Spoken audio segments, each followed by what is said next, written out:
Hello everyone, hope you're doing well. I just want to share a little something with you today. Now it's been a while since I've preached, so I promise it won't be 45 minutes. I've got 5 minutes, so I'll get to it. So during lockdown, I've had quite a few conversations with friends and family, and we've talked about something that has been happening in our homes.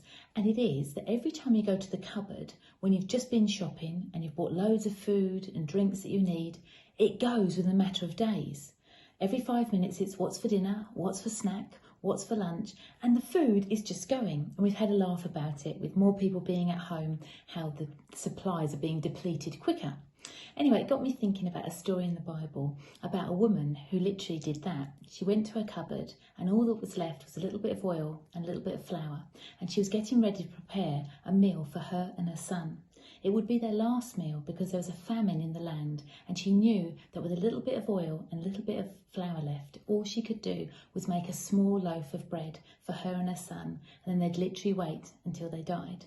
This was all the hope that she had until she encountered Elijah the prophet in the woods. She was collecting sticks to make her fire, and he came over and said, "Could I have a drink? Could I have something to eat?" And she protested, "I haven't got anything to give you. All I have is a little flour and a little oil." But he said this to her. And we look at the story in 1 Kings 17, verse 14. "For this is what the Lord, the God of Israel, says, the jar of flour will not be used up, and the jug of oil will not run dry until the day the Lord sends rain on the land."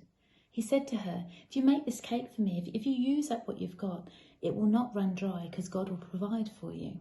And in that moment, she had a choice. With the little that she had in that season, would she share it and trust God at his word?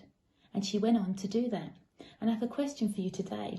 We've all been affected by the storm of COVID-19, but we're all in very different boats.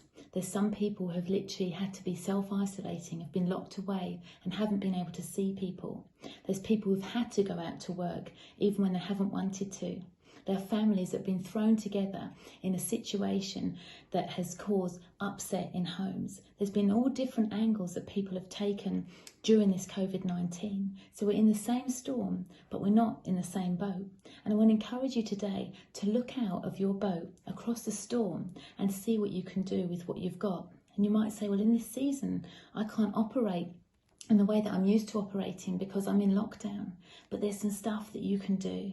People need you to rise up in this time. There are people who need you to say, with the little that I've got, I'll give it to God and he will use it and bring about a miracle. Just like with the woman's flour and oil, because the miracle did happen. She made the cake for Elijah. She gave him this cake and he ate it, and then her flour and her oil never ran dry until the famine was over. We see this in 1 Kings 17 verse 16.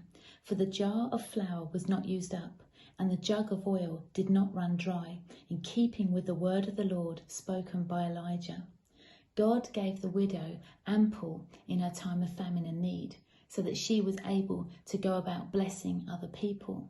And I want to say to you, in your time of need, in the storm that you're in, can you look out and bless other people? There's someone today that needs a text from you to encourage them. There's someone who needs a phone call where you're going to pick up the phone and say, "I'm standing with you, I'm praying for you." Someone needs you to say, "What can I do for you today?" Someone needs you to literally bake them a cake and leave it on your doorstep. We've done that for people and they've done it for us, and it brings about a blessing.